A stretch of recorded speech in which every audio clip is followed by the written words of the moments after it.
Get ready for the very first test on calculus with Anil Kumar. I am Anil Kumar. Welcome to my YouTube channel. We have many videos for you and playlist where these videos are organized for better practice. Here we are going to consider a very important question from test point of view. We're looking at discontinuous functions and limits.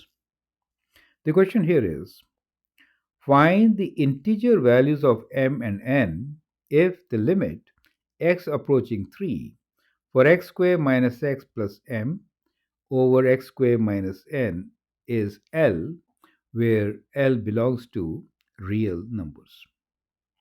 So the limit exists for this particular function.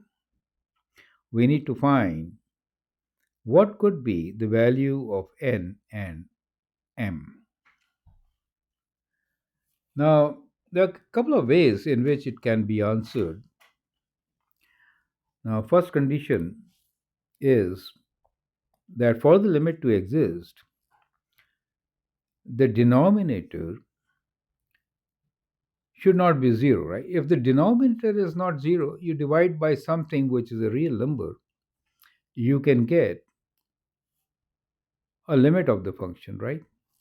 So one value could be that n, or rather, let's consider a case where the denominator is not equal to 0. That means x square minus n is not equal to 0.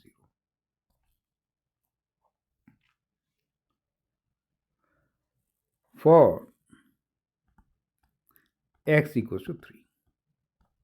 Now, if I substitute 3 here, what do I get? I get 3 square minus n is not equal to 0. That means n is not equal to 3 square. So that means n is not equal to 9.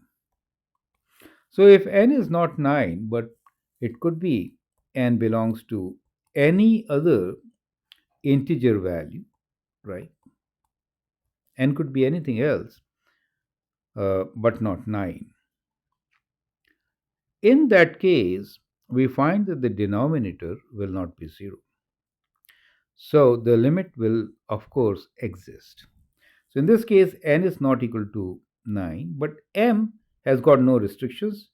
M belongs to the set of integers because we are given that we need to find the integer values of m and n, right? So that I will say is our case 1, right? Okay. Now let us take case 2. So case 2 is when n square minus n is equal to 0 for n equals to 3, for x equals to 3, right?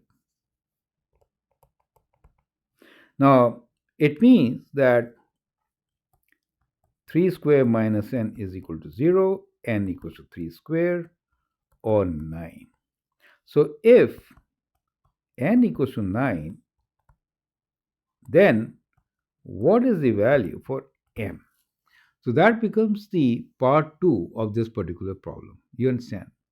But remember, part 1 is very essential to understand, and that is n could be any other number except 9.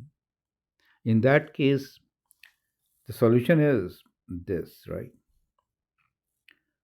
But if n is 9, in that case, m is restricted. Perfect. So let's move on to the next page and look for case 2, right? So now let me write down here case 2, where we know that n is equal to 9. So in that case, let me rewrite the limit given to us as x approaches 3 for x squared minus x plus m, and we'll substitute 9 for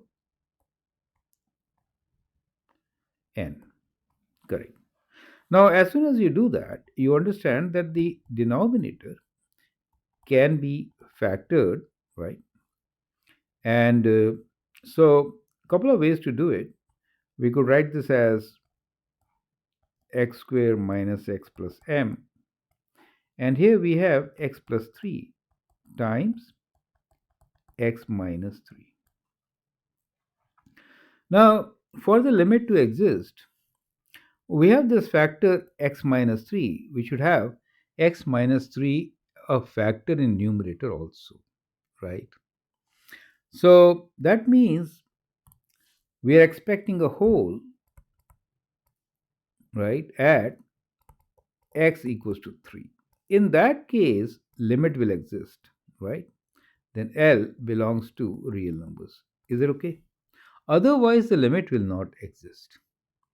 So since we want a whole at x equals to 3, we are looking for a common factor. So we know that the numerator x squared minus x plus m should be equal to 0 for x equals to 3, right? So let's substitute the value and check, right? So we get 3 squared minus 3 plus m equals to 0. So 3 squared is 9 minus 3 plus m equals to 0, right? Now that gives you m equals to minus 6, right? So if n is equal to 9, then m is minus 6, correct? So we get our solution n equals to minus 6 for n equals to 9. That becomes another solution. Well, you can always check this solution because if I put minus 6 here, then we have x squared minus x minus 6 over x plus 3 times x minus 3, right? The numerator can be factored, right? So we have what? 3 times 2. So we get x minus 3 times x plus 2, right? Over x plus 3 times x minus 3. So they cancel. And we're looking for x plus 2 over x plus 3. Now, in this case, we have to find only the value of m and n, right? If the limit exists. But you can also find the limit, right? So you can find the limit by substituting x equals to 3 in this particular case. So in this case, you'll find that limit L will be equals to 3 plus 2 over 3 plus 3, which is 5 over 6.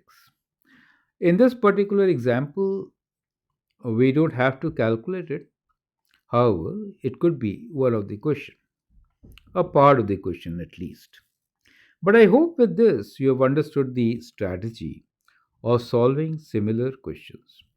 As you can see, a rational function, it is discontinuous at x equals to 3 if n is 9. So in that case, we should have a factor x minus 3 in the numerator so that we have a whole. And once you have a whole, then the limit can exist, right? So that is the concept behind it. I hope it is absolutely clear. Feel free to write a comment, share your views. If you like and subscribe to my videos, that'd be great. Thanks for your valuable time and all the best.